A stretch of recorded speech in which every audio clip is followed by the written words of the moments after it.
So we are going to talk about some of the finer details with the pike fold, the pike stretch, some things that we can consider to help us overcome the concept of reaching the pike fold with a straight leg, palms to floor, and just get a better sense of all the details required in doing that, specifically the strength required. So the first thing we're going to actually break down is how we can better learn the compression of a pike fold. How we can learn to do this is by actually performing a pike fold with a bent leg.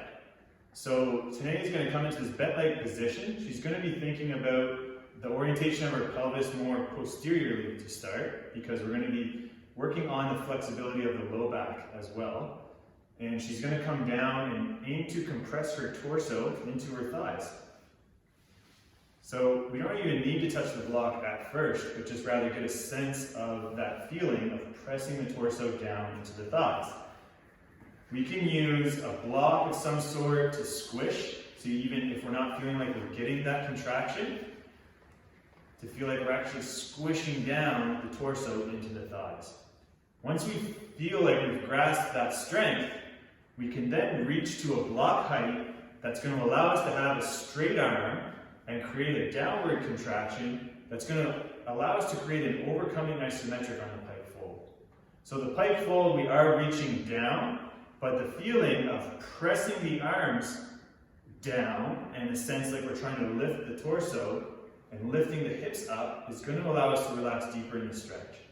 So periodically we can press down, squish the block, create those contractions, and then relax. And the relaxation, we want to feel like we're reaching a little further.